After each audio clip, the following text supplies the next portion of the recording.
Hello, hello. It has been a while. About a week exactly, when people are listening to this, probably. Yeah, so I It's didn't two miss you weeks, this rather. time. Last time I did, but this time I didn't even think about you guys.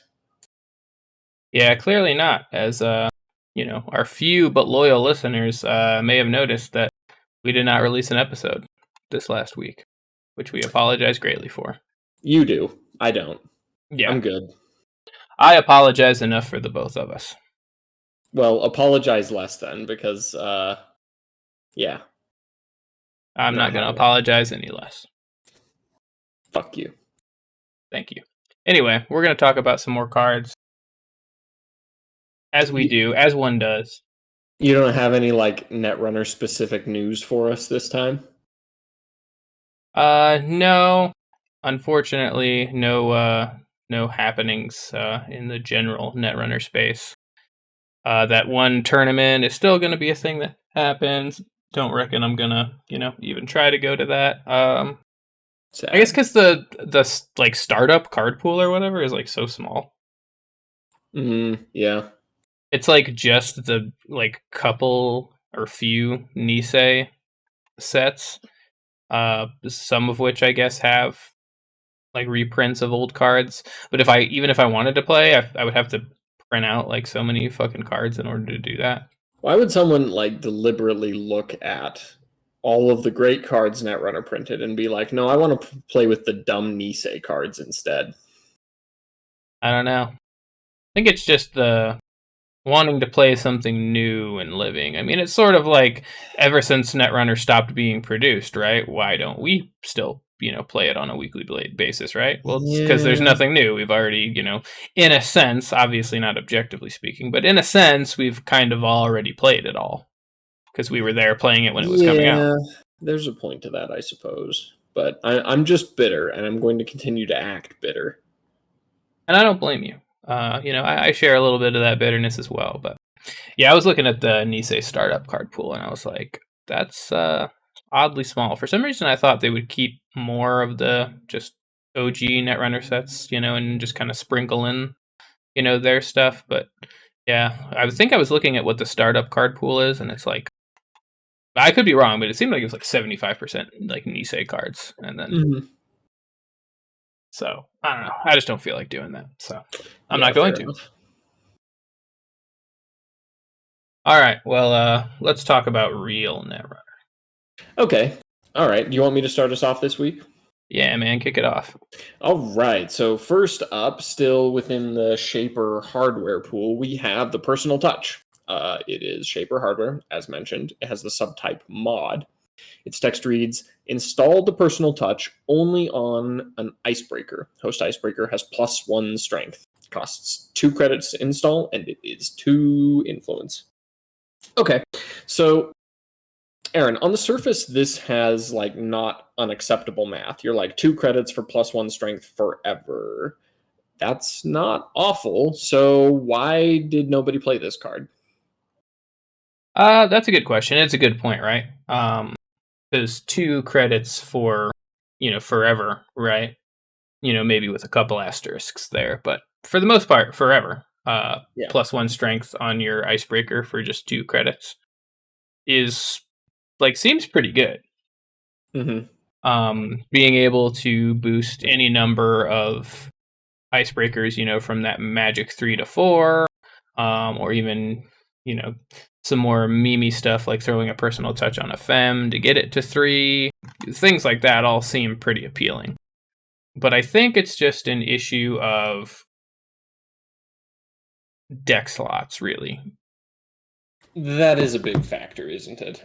It's one of those that just kind of winds up on the cutting room floor. Yeah, because in order to make use of it, I mean, you have to draw it, right? So you're probably not just going to throw 1 in your deck. Mm-hmm. So it's probably going to be a 2 of. And then the problem is that it's going to be a little circumstantial of when you want to install this, right? Sure. Because if it's a turn where you maybe need to be making a run and you're looking for, something that's going to help you in that run that you need to make this turn, this is not really the kind of card that you want to see. Yeah.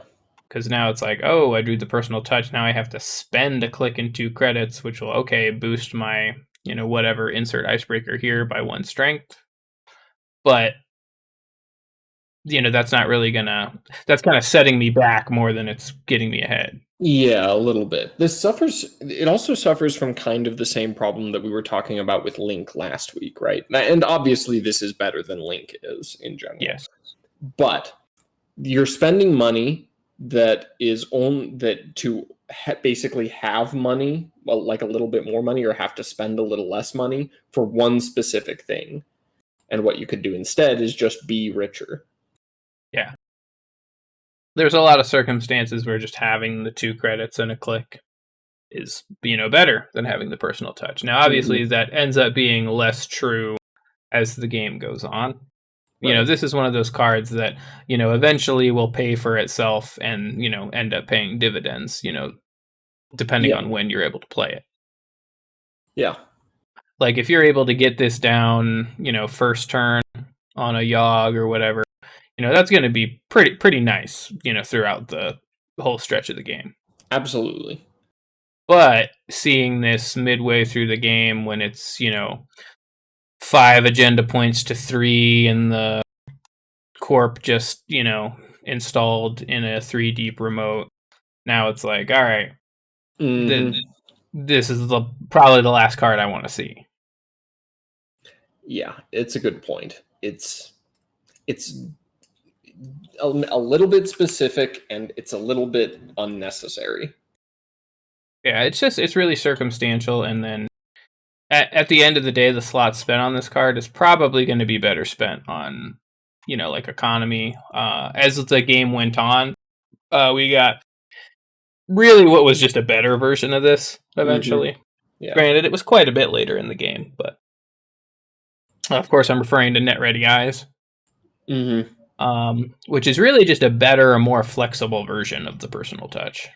Pretty much, yeah. I mean, it has the downside of the initial damage, but honestly, it's not that big a deal. Yeah, it's not. Granted, the personal touch stacks, while of course Net Ready Eyes does not. It's unique. You can't stack it with itself. Right, but like having a 4 strength Yogg is basically enough. How often do you need a 6 strength Yogg? It's like it's mostly a waste of resources at that point. Exactly. So there's just better options for kind of the space that it occupies, and a lot of times the better option isn't necessarily another card per se. It's just economy. Yeah. It's sort of like, I think that one card that I'd like to compare this to, a card that I think occupies a similar space within the core set itself, even that we've already talked about, is Cyber Feeder. Yeah, similar. But I think Cyber Feeder, right, obviously saw far more play than the personal touch ever did, right? Fair statement, I'd say. Yes, because Cyber Feeder has flexibility where the personal touch doesn't. It's rigid. It only applies to the thing you host it on. The personal touch is more vulnerable because if the program it's on is trashed, it's gone as well. Exactly.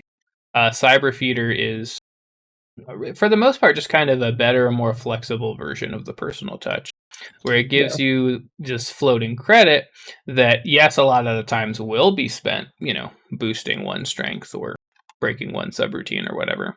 But also you can play, you can use it to install viruses, which is quite helpful. Yep. All good reasons. And, not to even skim past the fact that credit works for a strength or a subroutine. This is just giving you +1 strength. So this is going to be superfluous in a lot of situations where the icebreaker that you installed it on is already at or over the ice you're breaking, while Cyber Feeder, is just paid. You just pay it to use icebreakers. Yes. So it's not going to be wasted on a Rotor against an ice wall. That's a quick example. Plus, Cyber Feeder is 1 influence. That's no problem to import to Shaper if you're doing a big rig kind of thing. Right, and 2 influence that the personal touches, you're really not ever going to see this thrown around anywhere. No, it's again, 2 isn't much influence to import 1 copy, but to import 3, yeah. Right. So, yeah, it's just, I think ultimately, interestingly enough, in the core set itself, we got what was ultimately just kind of a better version of the personal touch in Cyber Feeder, I would say. Yeah, pretty much. Agreed. Now, obviously, there's going to be math implications where this is forever, and so you could get theoretically 3 credits worth of value out of a personal touch, while with Cyber Feeder, you may not. But I don't know. Yeah, yeah. The personal touches math is kind of weird. It is. It's interesting. All right. I mean, we basically talked about how to play with it. Do you play against it? No, I mean, this is one of those things where if you see somebody throw a personal touch or a few personal touches out, you just got to keep in mind the ice strength of what you're putting out and what those implications are going to be. You know, read the board, of course. How Yeah. much money is it going to cost them now that they have this personal touch out? Are my things now no longer safe from Yogg Mhm. or Mimic? And snipe that Yogg. Yes. Now this is going to make program trashing a little juicier, because if you can not only get their Yogg but their Yogg that has the personal touch on it, makes it just a little bit sweeter. Yeah. All right. Did this card affect the meta? No, I don't think that this card really ever had a place. No, no. And given how popular the fixed breakers were, it's kind of a testament to how much the math on it didn't quite work. Yeah, because I mean, keep in mind too, I spent a lot of time talking about how Cyber Feeder is a better version of this card, but I mean, even also within the core set itself too, Data Sucker just made this really Yeah. not needed or worth it. Yeah, for sure. Flavor time now, right? The art, I think the color contrast on it is a little bit odd, but I don't dislike the art. I don't either. It is kind of interesting. I do agree that it's sort of weird. It's like orange background, but then this lady's skin's like also kind of orange, which is a little weird. That's racist. Those dang orange people. But no, I just think it's a little weird that Yeah, no, I'm with you there. it's like she almost sort of blends in. Like, not really. She clearly, is Right, but it's a camouflage. low contrast color on color thing. Yeah. Which is a bit of a weird choice considering, like her cyber gear, tattoos, whatever. Those things are kind of striking, and I like the effect that those have, but Yeah. One thing that's a little odd that I was looking at as we were, discussing the card is what's up with that like spaceship up there? Like yeah, in I'm the not top sure. left? Like that's what that is, right? Yeah, like it in a weird way it kind of reminds me of like the weird blimp things in the original Blade Runner that are just like floating through the city. Yeah. This looks like a weird, like, I don't even know. It's all pointy and has like Yeah, a I'm not sure. hammerhead shark thing kind of going on. Odd. Yeah. All right. I'll go ahead and read the flavor text. A Z loop here, a cortical wave there. Yeah, I don't really know what they mean. Yeah, I was gonna say whatever that means. Yeah. It's the future. It doesn't have to make sense. Yeah. Okay, let's rate this puppy. I am going to give the personal touch a 2. All right. Just because it's bad. It's not good. Really, like, I hate to call it binder fodder, but it really is. I mean, I don't think anybody ever ran this card outside of, maybe core set decks, and even then, probably not really. Yeah.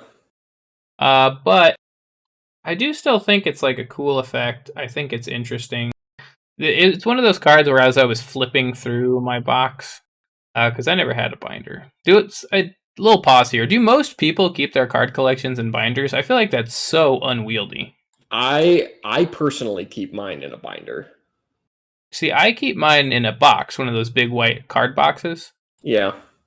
And it seems like so much nicer than having to flip through a binder and try to, like, when you add new cards to the binder, it's like, over the life cycle of the game, I did end up having to reorganize my binders like at least 3 times. So there are definitely issues with it, but they look nice when you're like flipping through it and everything. right, that I would say is like the biggest draw to having the cards in a binder, is just being able to thumb through it and, like, ooh, look at all the pretty cards. But Yeah. I can't even imagine having to reorganize those things like every pack, because, your shit's all in, whatever order you decide to sort it, and then new cards come out. It's like, yeah. Yeah. Like when you got them in a box, you just boom, all right, cool, alphabetical, or, by cost or type or whatever, just boom, all right, this card goes right here, I'm done. But yeah, anyway, so binder fodder, but I think it's interesting. It's one of those where when I was flipping through my card box, I found myself kind of stopping at it almost always and being like, yeah, the personal touch. But then, of course, after 16 seconds of thought, it's like, oh wait, no, this sucks. Yeah. I'm gonna give it 1 star because kind of for the reasons you said, it's binder fodder. But unlike you, I didn't ever really want to put it in decks. I just ignored it. My eyes glazed right over it as I was looking through my binder. I think the problem is that I ran Fem a lot, and so I would probably stop at this and be like, ooh. Yeah, but you reinstalled your Fems constantly. Yeah, that's why, after, like I said, a modicum of thought, I was like, oh yeah, that's right, this would suck. Yeah. But yeah, I almost went with a 1, but I don't know. There's something about it. Still calls to me in some strange way. Fair enough. There are no rules here. All right. Well, I guess let's move on. Ooh. Nice. We got a good one here. So, next we have the Toolbox. It is a hardware console. It is 9 credits to play. Oof. It reads, and you might want to pull up a chair for this one. +2 MU, +2 link, 2 recurring credits. Use these credits to pay for using icebreakers. Limit 1 console per player, and it is 2 influence out of the Shaper faction. So, Isaac, why was this card so badass that nobody ever played it? I'm going to say that the big 9 printed on it has something to do with that. Yep. It's just, it's so expensive. Like, you look at this, and on the surface, there's some stuff you want. +2 MU is good. We talked about that, like, with Grimoire. This is a good amount of memory. It's usually going to solve your memory issues for the rest of the game. 2 recurring credits for you to pay for using icebreakers. That's not bad. That's 2 cyber feeders in 1 card. We like cyber feeder. Cyber feeder is a nice card. And so the Toolbox is like this big, beefy, like, yeah, I'm going to have the ultimate rig. I can get in anywhere, sort of a feeling card. But it costs 9 frickin' credits to install. It's a lot. We kind of had this discussion with Femme Fatale, right? That 9 credits is very unwieldy. Right. But where Fem, you have like these tricks and tools to install it for lower costs or free. You've got scavenge, you've got test run, you've got retrieval run. You have all of those things to make Fem easier to play. You have none of those for the Toolbox. Yeah, that's what I was about to point out, was that during our Fem discussion, I had pointed out that pretty much rarely, if ever, was I installing Fem and paying the 9 credits. With the Toolbox, your ways to get around that are far less. Right, like if you're playing Mac and you've got a modded in hand, and you can install this for a 4 discount, but that's still 5 credits. 5. That still hurts. Quite a bit. Yep, still quite a bit. So keep in mind too, I mean, this is coming out of the faction that does have Magnum Opus. Yeah. But you're talking about basically dedicating 2 turns to installing this card. Yes, but yeah, it's just it's nigh insurmountable. Mm-hmm. But I mean, how do you play with this card, right? So let's say that, we're going to try to run the toolbox. How do we do that? Okay, so the toolbox gives you memory, link, and credits for icebreakers. So if you want to get all the use out of it, then you need to be playing in a way that makes use of memory first. So you need a lot of programs. That's not such a big deal. Lots of shapers do that. You've got Atman, where you're running several of those. You have a few data suckers to support them. You've got maybe a supplemental breaker here and there, like a Inti to deal with wraparounds, or so on and so forth. So, okay, there's shaper decks with lots of memory that they need. That you got that much going for it. Next is the link. This was back during a time when, by which I mean the core set, that they were printing link like it actually mattered, but it did not. So True. The link is basically a wash. That's basically doing nothing for you. And then 2 recurring credits for using icebreakers. So you need to be using those 2 recurring credits every turn. And here's the issue. Those big shaper rigs that we're kind of talking about for using the toolbox, a lot of them like to make multiple runs a turn, where recurring credits are at their effective best when you're making about 1 run a turn, like 1 high impact run. So to speak. I mean, I think there's probably a little bit of a logical fallacy involved to imply that if you're making multiple runs of turns, that it makes those 2 credits less useful. What I'm saying is that as an economy card, there are better ones out there than recurring credits if you're making multiple runs a turn. Sure. So really, ultimately, what we're saying is that if we're going to be running the toolbox and we're going to be playing with the toolbox, we need to be a big rig shaper that is making at least 1 run per turn. Yes. So we're talking, one thing I think that you maybe missed, I had already brought it up, but with the 2 MU, I mean, Magnum Opus, boom. Mm-hmm. This is going to immediately alleviate that 2 MU cost from the Magnum Opus, which is nice. True. These actually kind of almost work almost symbiotically, right? Because the Magnum Opus will help you get out the toolbox, and the toolbox will help you, with Magnum Opus's MU costs. They kind of help each other out. Yeah, you know where this might have actually been a little bit more decent is if the Collective had been released. Remind me what they did. I know it's the 3-dude shaper identity, but I can't remember what they did. Right. So basically, if you spent the first 3 clicks of your turn doing the same action, then you would get a 5th click. Oh yeah, so the one that was OP. Right. Like in playtesting, what this commonly amounted to, was the Collective going, all right, very early, we're going to install a Magnum Opus, and then our turns are going to look like this. Opus, Opus, Opus, run, run. Opus, Opus, Opus, draw, draw. Opus, Opus, Opus, install, install. Opus, Opus, Opus, run, run. Yep. Sounds about right. So, yeah, I could see this kind of having a bit of a place in that sort of deck. Or I guess if the Collective, had actually come out. Right, where you're building around just having more clicks to operate off of, then I think it maybe starts to make more sense with all of that, because you're effectively able to build a big rig faster because you have more clicks per turn. But I don't know, just for the average shaper, you wanted to be fast, you wanted to be loose. Like, there's a reason that Astrolabe was for quite a while the most popular of shaper breakers. It's quick, it's light, it's fast. Yep, and has a really damn good effect. Yeah. Well, this doesn't have an effect per se. It just has a lot of numbers on it. Yes, and the number is 2. Yes. It has the number 2 a lot of times, I guess is what I should say.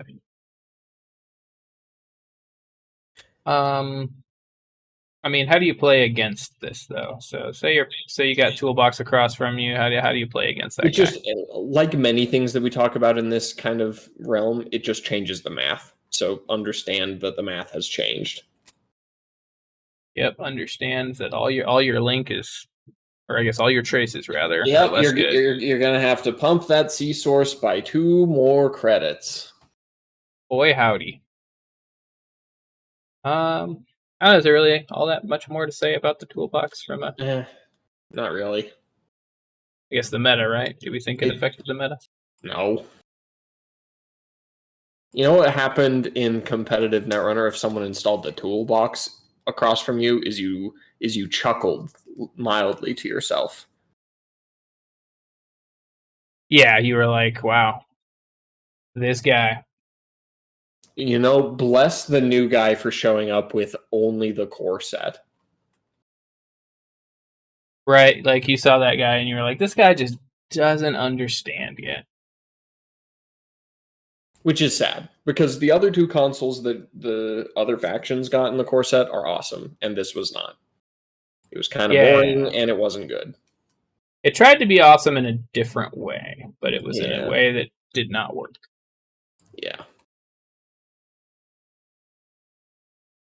All right, well, flavor of the toolbox? I mean, I've always kind of liked it. Like, the art is kind of generic, but I like it anyway. Yeah, I'm in the same boat. I think the art's got some interesting stuff going on. Like, I've always kind of thought that like knife right there is like kind of cool. I don't know why. But, Yeah. Yeah. like, whoever's using the toolbox, like, they're gonna stab you for talking shit about the toolbox. They're gonna have to stab a lot of people. That's fair. But yeah, I like it too. I can't really point out why necessarily, because you are right. It's like kind of generic, almost a little uninspired, but it's well done. It looks cool. Mm-hmm. So, fuck it. It looks cool. Yeah, yeah. And I don't know. I feel like function to flavor is a little difficult to talk about when it comes to consoles because it's like it's just a computer, I guess. So it does whatever the computer does. Yeah. And this is such an unspecialized console that. Yeah. I mean, I guess this looks like a computer that would give you two of a few different things. Sure, why not? All right. What are we rating the toolbox? 2 stars. It's not very good, but this is one that I did like want to run at times. And yeah, I don't know. I have a mild soft spot for it. Yeah, I'm in a similar boat. I am also going to give it a 2. Also because I've tried to make it work. I think I've made, like at least one deck that was trying to get something out of the toolbox. But could never make it work, but I still always thought it was like pretty cool. Yeah, this is getting added then to the list of cards that we've decided are worse than Data Dealer. Oh yeah, that's fair. I mean, honestly, I would say that the toolbox is definitely worse than Data. So would I. It just feels weird to say out loud like that. Yeah, I have no qualms with putting on the record that the toolbox is worse than Data Dealer. All right, well, I think that's about all we got to say about this bad boy. Yeah, pretty much. All right. Next up, we have Battering Ram, the first of the Shaper programs. So this is Shaper program. It costs 5 credits to install and takes up 2 memory, more than most things. It has the subtypes of Icebreaker and Fractor. Its text reads 2 credits, break up to 2 barrier subroutines. 1 credit plus 1 strength for the remainder of this run. And it is 2 influence and has a base strength of 3. Okay, so Aaron, why did this not meet the Corroder standard? Well, there's a few different reasons. Not really a few different reasons, a few different numbers on the card, rather, that are the culprit behind it not meeting the Corroder standard. So let's just run through those real quick. First one is the 5 to install. Oof. Very significant. Yeah. Now, granted, out of Kate, it's only going to be 4, so yeah, but I mean, come on. Corroder's 2, this is 3 more than that. So, already a strike against it there. Next number to point out is 2mu. Another oof. Yes. You're telling me that this bad boy is going to take up half my memory, half my default memory at least. Right. By default, you can have this and Magnum Opus. Yeah, right. Like all you need right there, which is not true. So, Corroder, 1mu. Only a measly 1/4 of your default memory. Indeed. Then we got some other numbers here. So 2 credits to break up to 2 barrier subroutines. Let me ask you something, Isaac. Yeah. Does every barrier have 2 subroutines? No, some might even say that a great many of them have only 1 or have 3. Right. So, in many circumstances, you will be wasting a credit to break a non-existent second barrier subroutine. Yeah.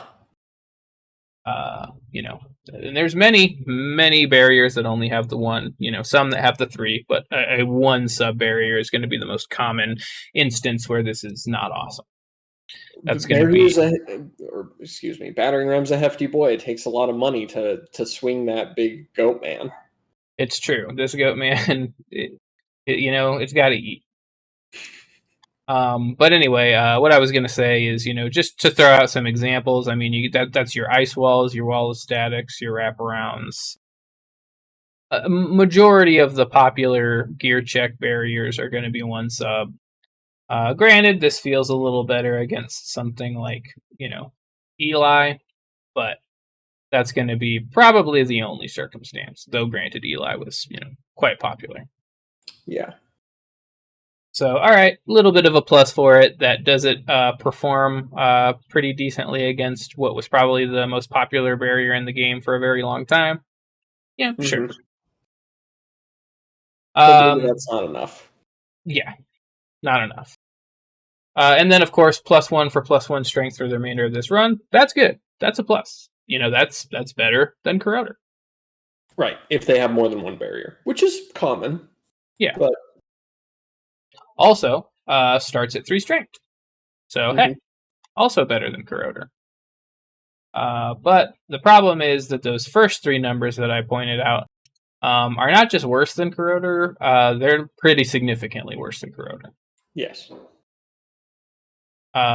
So the problem with battering ram is that, it's big, it's beefy, it does well against some of the bigger, beefier barriers. A lot of B's in that statement. But it really fails against the fair to middling barriers that you're going to be running into majority of the time. Yeah. It's just awkward. It's awkward to build a rig around it. It's awkward to use. It just doesn't quite fit in. Right. I'll take this card discussion in a bit of a different approach, rather than the standard kind of questions. All righty. I'll pose one question to you about battering ram and, kind of its functionality and its usability. Let's have it. If you had to change one of the 3 poor numbers on it, right? So the 5 install 2mu or the 2 to break 2 barrier subroutines, if you could only change one of them to a different number, which one would it be? And do you feel like that would make it playable if you did? I'd change the 2 credits to break up to 2 barrier subroutines. And that might make it good enough to play. So if it probably was just the not standard, still, but it would be borderline. Gotcha. So if it was just the standard, so now are you saying change it to standard 1 for 1, or would you even go 1 credit to break up to 2 barrier subroutines?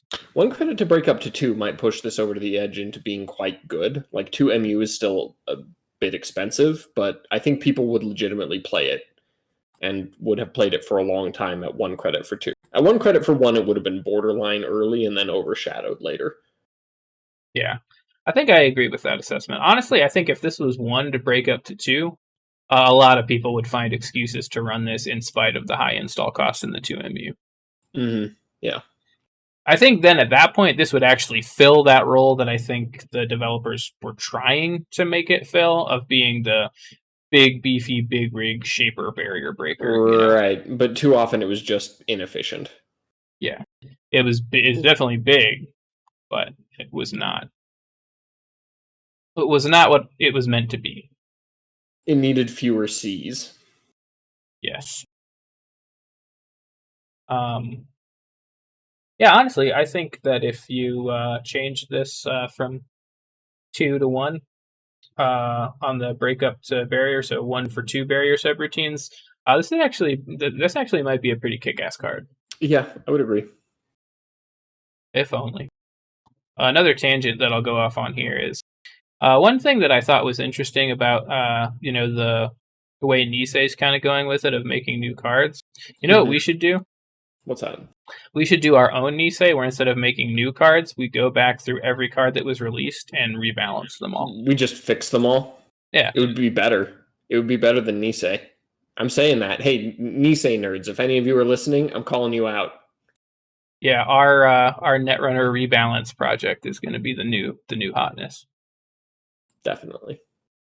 But anyway, yeah. It's like one little number, I think, could make this so much better. Yeah. All right, but I don't know. With Battering Ram, I think we already know that this didn't really affect the meta because nobody played it. Playing against it, you never did. I suppose there may be an interesting discussion to be had about playing against it in regards to the barriers you install, but as we already discussed, the likely scenario is that you're just going to be pleased with the fact that they have to pay more for your barriers. Right. You're going to do that, and you're going to spread your barriers out so you don't have them stacked on the same server. That's about it. Yeah. So I feel comfortable just moving into a flavor discussion with this guy. Alrighty. I'll start us off on that then, because I like Battering Ram's art. I do as well. I think that the Battering Ram art is quite good. That goat man looks angry and looks ready to smash some Cyber Ice. And he is. He looks to be in the process of smashing Cyber Ice. Indeed. I guess I can read the flavor text here, which I think is also good. It's called Brute Forcing, and it's just as effective today as it was 100 years ago. Kate Mac McCaffrey. You are right, Mac. Right. I do feel like the flavor text on this is, again, quite good. I like it as far as the function to flavor, along with the art, that, this is just supposed to kind of force its way through, and that's just what it does. Also like it as far as, the, actual, definition of brute forcing in the computer world. Yeah. Pour more credits into it is about what brute forcing amounts to. Right. So I don't know. Maybe that was just supposed to go along with the flavor, Yeah. So, I think it's a solid marriage. I like it. I like Battering Ram's flavor. Yeah, I would say that is definitely the strongest part of the card, is that it's got good flavor, good art. It's one of those cards that I liked the art and flavor of it so much that it made me want to try to find excuses to run it, Yeah, same. It's like, man, this card's so cool. Like, could I run it? What if I did this? And, the answer was always nah. But all right, let's throw a rating on Battering Ram. Okay. Boy, I'm really borderline on this one. Battering Ram sits right between a 2 and a 3 for me. I'm going to bump it up to a 3 just because I like its art and I like its flavor and I wanted to run it in decks, but I don't think it truly deserves that because it wasn't good. Yeah, I'm in the same boat. I'm going to give it a 3 that it probably doesn't deserve, but I'm a nice guy, so. There you go, Battering Ram. You can feel good about yourself. Yeah, that might be a controversial rating because that's going to put Battering Ram at a 6, which I think probably puts it above quite a few cards that are better. Yeah. Fuck it, I don't care. It's a 3, Battering Ram's a 6. Don't care. Yep. It gets more fake internet points than it deserves. Deal with it. Yep. All right. In the words of Cyber Gordon Ramsay, finally some good fucking icebreakers. Do I take this one? You read Battering Ram, right? Yeah, go for it. All right, gotcha. Well, up next we have Gordian Blade. It is a 4 to play 1 MU program. It is an icebreaker decoder. Mhm. It reads 1 credit to break Codegate subroutine, 1 credit for +1 strength for the remainder of this run. It is 2 base strength, and it is coming in at 3 influence out of the Shaper faction. So, Isaac. Mm. Why was Gordian Blade the only legitimate competition that Yogg had for quite some time? Well, it kind of starts with the fact that those were the only two code gate breakers that were printed in the core set. We This kind of is went true. over this when we were going through criminal stuff, but they just didn't have one. It did not exist. And in the first cycle, you know what was printed as competition? Frickin' Peacock and Force of Nature, which the audience is going to get to look at on their screen right now and see that those numbers suck compared to Gordian Blades. Yeah, they're not good. The code gate breakers that got printed in that first cycle, save for Zoo. Zoo was pretty good. Mm-hmm. But other than that, yeah, no, they sucked terribly. Yeah. Gordian Blade like meets the corroder standard of like 1 credit for strength, 1 credit for subroutines, 2 base strength. It's 2 more to install it first, which is a downside, but it also keeps its strength during the run, kind of like Battering Ram does. So it's a bit of a give and take there. But Shapers are a bit richer than average in general, so 4 that is something that they can swallow, and it's a good icebreaker. Yeah, absolutely. And I think the +1 strength for the remainder of the run can be pretty significant because weirdly, I feel like stacking code gates, especially one like Toll Booth, can be pretty enticing. Yes.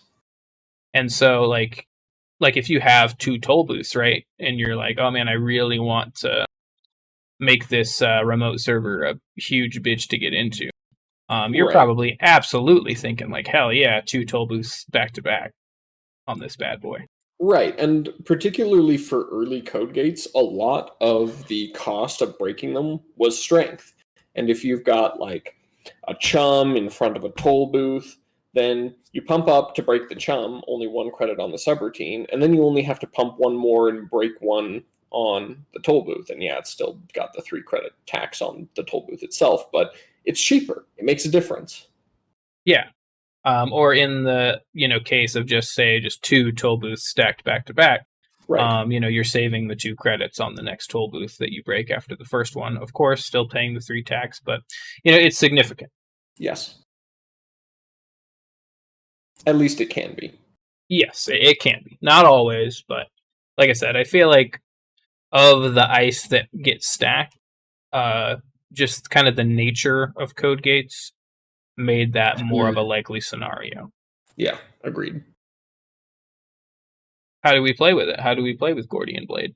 I mean, that's kind of the short discussion, is you treat it exactly like every other code gate breaker. Like, you could do, in theory, some, like, kind of weird bullshit, like play an Escher so that you can line up all of the code gates over R&D, and so it gets really cheap to make runs there, even though they've stacked ice like 4 deep or something to keep you and your R&D interfaces out. There's, like, cute tricks you can do like that, but for the most part, with Gordian Blade, you just use it. It's just good because the printed numbers on it are good. Yeah, I mean, granted, I do love that Escher play that you just described, but definitely a pie in the sky sort of scenario. Yeah, yeah, those sorts of things you would more commonly do with Kit and would do with something like a Cyber Cipher over a Gordian Blade, but Ah, yes, both are Cyber valid. Cipher. Cyber Cipher, the real best code gate breaker that we may one day get to. Yeah, we'll have that debate later. But yeah, no, you're right. I mean, How do you play with it? You just use it to break code gates and feel good about it, because chances are you're breaking them for a pretty good deal. Yeah. So not free. How do you play against Gordian Blade? I think we already touched on this, right? Don't stack your code gates. Yeah, definitely do not stack your code gates. And if you have to, don't stack them on a server that the runner is going to run often. Yeah, basically you want to give them as little use of that strength staying as possible. Yep. How did this card affect the meta? Kind of already touched on that a little bit, right? But yeah, I mean, it was the gold standard, so it was what you kind of accounted for. Like the two code gate breakers that you would see were Gordian Blade and Yogg, and they had dramatically different math, and so it was basically you reacted to one or the other. Yeah. If you weren't running Yogg, you were running this, or vice versa, and that really was its place in the meta. Yeah. Though I will say that as the game went on, I saw this less and less. Yeah, that's true. I think Yogg had more staying power. Yeah. It was always around, but you would see things like after Quandary was released, you'd see ZU13 a little bit more often, as you kind of mentioned. Sometimes you'd see cyber ciphers. Once stealth breakers became more of a thing, Refractor was reasonably common. But yeah. They're really, because unlike some of the other icebreakers, there was just almost, not for the first portion of the game, obviously, as we talked about in that first cycle, the decoders that came out, fucking sucked. But later on in the game, like once it was all said and done, right, if you look at the final card pool, there was almost like an embarrassment of riches at the decoder level. Yeah. There's a lot of really good decoders. True. While I don't think that the same could be said with, something like, killers and, fractors. It was just, they had the one good one that they really ever needed for the whole game. Yeah, they did give us another really good one, though. Yeah, I guess they finally were like, let's just make a better corroder. Yeah, pretty much. But one thing that's interesting, though, is that there was a lot of different good code gate breakers. Mm-hmm. So, I don't really felt that to be the case with the Sentry or Barrier breakers. Really, that was just kind of the same ones getting used. With Sentry breakers were commonly my favorites just because they were very interesting and varied. You'd have weird stuff like Fairy, like Mongoose, Switchblade. Like there were cool Sentry breakers out there. And they weren't like generally up to the standard of a Corroder or a Gordian Blade, but they did interesting things. Agreed. I just was just saying that it's a little interesting that despite there being so many different code gate breakers, a lot of them were actually good and all of them kind of worth playing for their own reasons. Yeah. But not Peacock. Yeah, no. Fuck Peacock. You hear that, NBC? Fuck Peacock.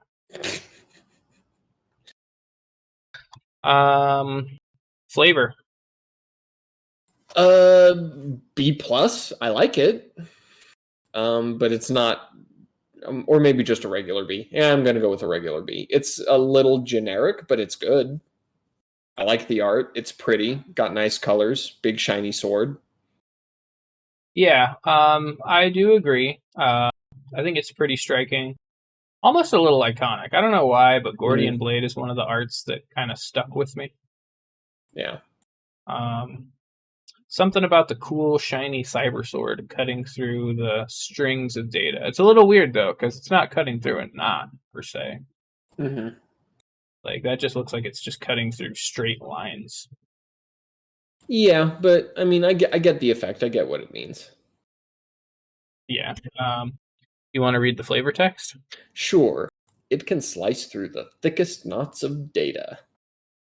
I mean, Boy, it doesn't howdy really look can like it. a knot, but, sure. Doesn't look like a knot and also doesn't look thick either. Yeah, true. So, I don't know. Calling a little bit of bullshit on that flavor text. But yeah, pretty cool.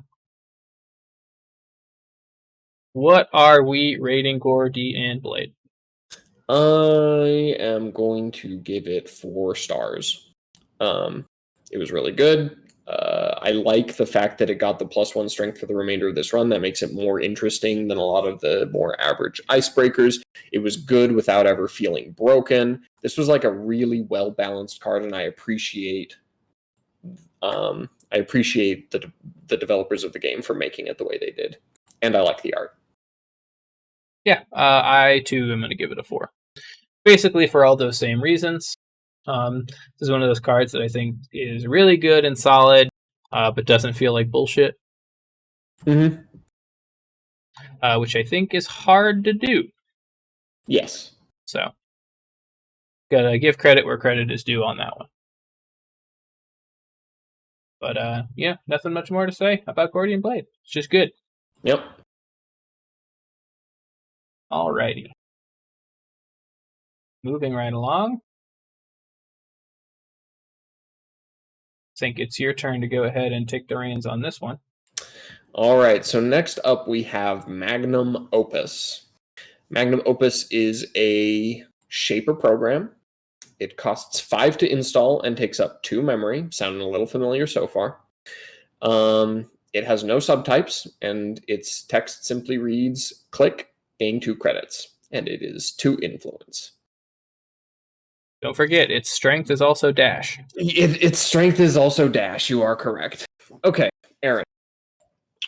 Why did this card tell you what a click was worth? Well, because that's what the text box was.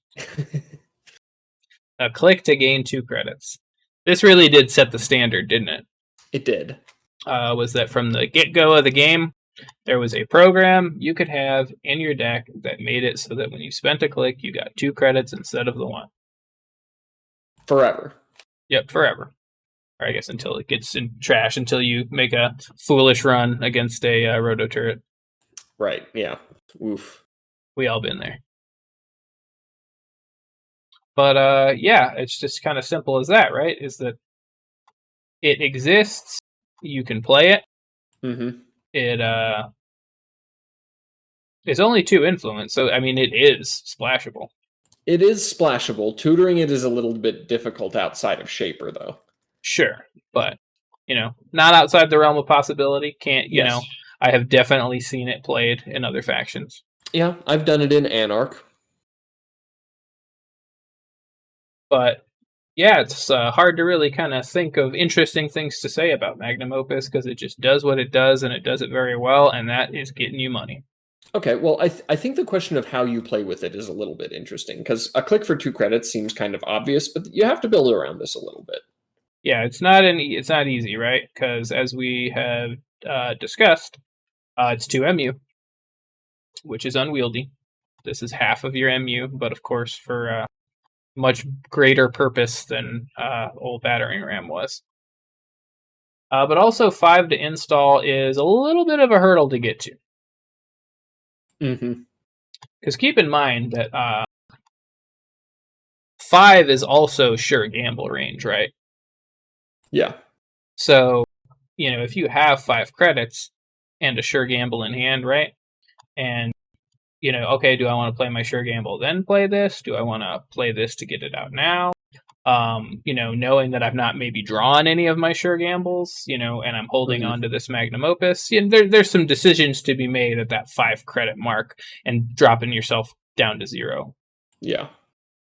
Because in order to kind of get back, right, what you put into it, you have to then spend those, 3 clicks. I mean, granted, I guess the math doesn't actually work that way, but I don't feel like going into that discussion. But essentially, you need to click up 3 times after you play this to get back to where you were.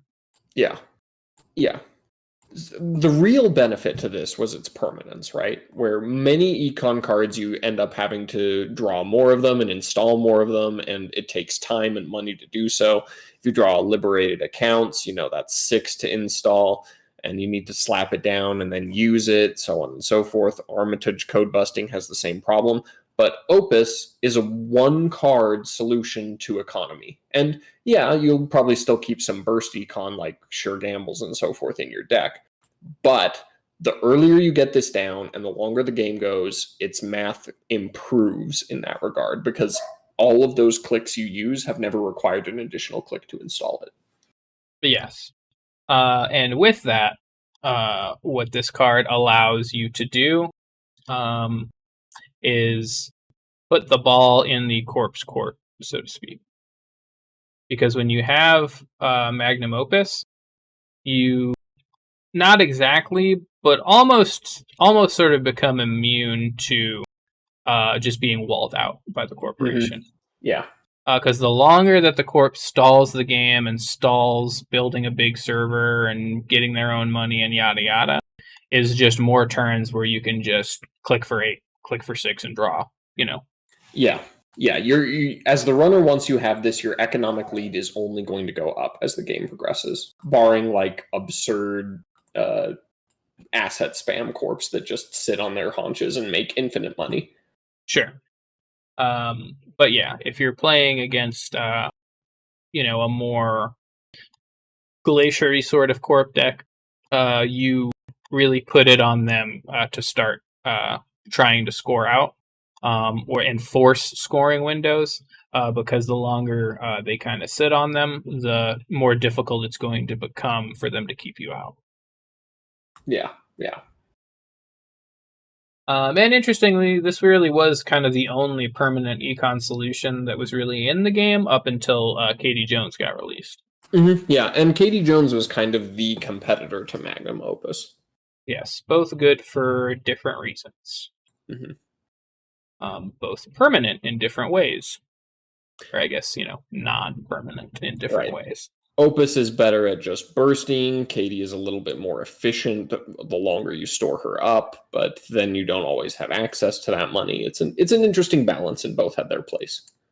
Yes, I did like that there was no answer as far as, versus one or the other. It was all just depending on what you wanted to do and how you wanted to do it. Yeah. Which is nice. Because so many cards just sort of got upgrades or better versions, or cards that were just strictly worth running more. Mm-hmm. But not so with Magnum Opus versus Katie Jones scenario. Yeah. All right. So how, if you do you play against Magnum Opus?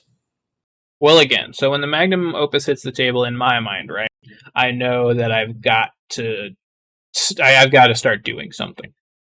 Because the longer that because a lot of times, a game of Netrunner can kind of be described as there's down turns and then there's, sort of like more active turns, right? Right. Because there's going to be those stretches of turns, maybe it's only one, maybe it's even 2 or 3, where both you and the runner are trying to strengthen your own board states. And get yourselves in a better position to do whatever it is that you want to do. And in a lot of instances, waiting for the other person to kind of make a play before you then react to it. Yeah. More oftentimes than not, it was where the runner was, kind of waiting for the corp to do that, but not always.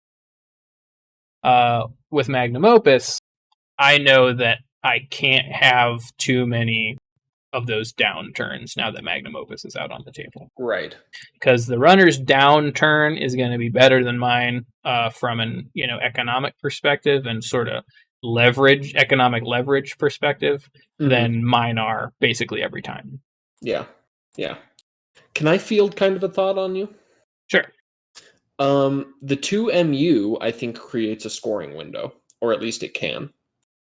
I can definitely see that, but go ahead and elaborate. So, by default, the runner only has 4 memory. Yes. If they've installed Opus early, which is very common, usually it's one of the first programs a shaper will install, tutoring it out with a test run or a self-modifying code or something.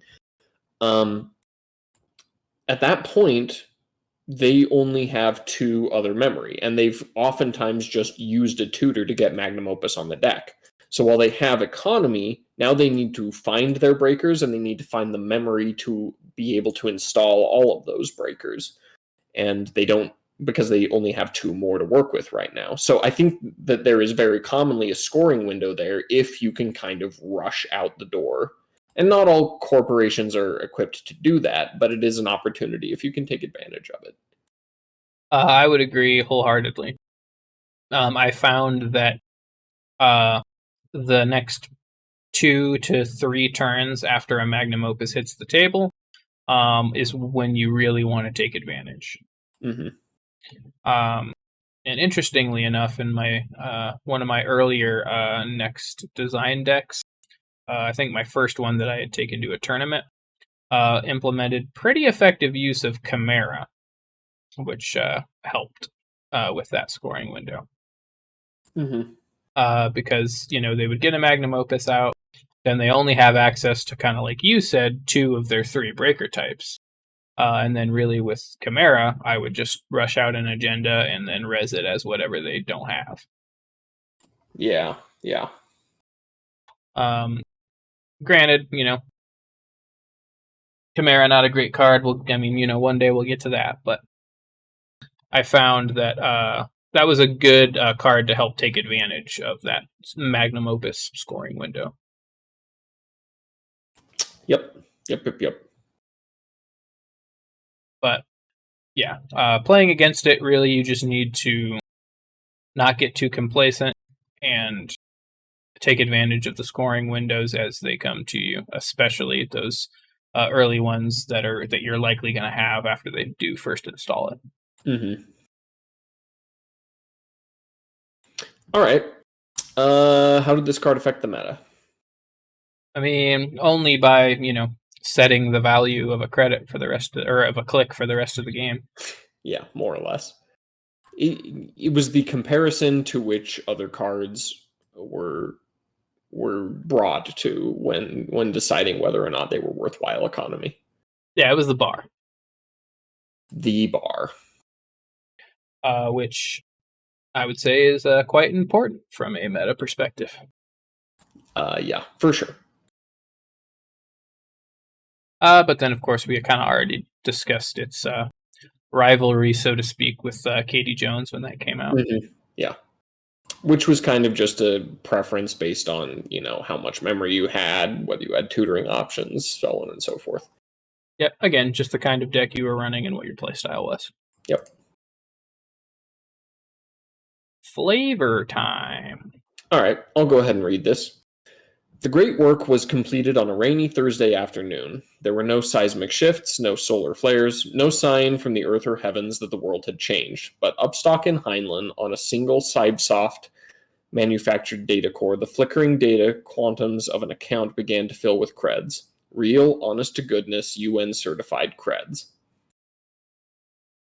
I really like that flavor text. Yeah, pretty good stuff. I do like Magnum Opus quite a bit. I actually didn't run it a whole lot. Like, I ran it early game because early game shaper. Like, everybody's fucking running Magnum Opus. Yeah. But as other stuff came, I was in the Katie Jones camp of the 2 Econ Solutions. Once Katie Jones had came out, I don't know that I ever ran a deck with Magnum Opus in it. But I always did like Magnum Opus. I like the art. I think it's really striking. Agreed. And I don't know what it is about that symbol, but I really love that symbol. Yeah, no, I'm with you there. Interesting kind of thing is that I do not have any tattoos. But I was legitimately for a while considering getting a tattoo of the Magnum Opus symbol. Really? Yes, just I could see it. Obviously I love Netrunner and the stealth reference. Yeah, stealth reference, and I just thought this was just a really cool, interesting, and striking symbol. Yeah, I can respect that. So, I even like the background, like the contrast of the red and orange behind the blue and everything. Yeah, for sure. And I do really like how the flavor text, because obviously this would be, quite a game-changing invention to have taken place. Mm-hmm. Something that can just generate credits. Yep. quite cool. All right, let's rate this puppy. Yeah, I gotta give it a 5. Not even reluctantly. I think Magnum Opus is great. I think it's cool and kind of all the ways. I think that it is interestingly balanced. I don't think that it's overpowered by any means. Agreed. Which is kind of interesting since it's literally just a card that gives you money and changes the value of one of the base actions of the game. You would kind of figure that it's that it might be too strong, but somehow they kind of nailed it with this one. It's right. It just fits. Yeah. It's difficult in the ways that it needs to be, but once you have it out, it feels really good. It's it's just a great card. It's a 5. Good to play. Yeah, it's a 5. Yeah, no, actually, I'm on exactly the same page for all the reasons you listed. 5 stars.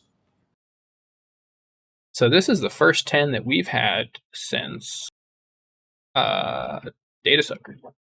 It's been a while, but only because you were too stubborn to give Account Siphon a 5, and I was too stubborn to give Fem a 5.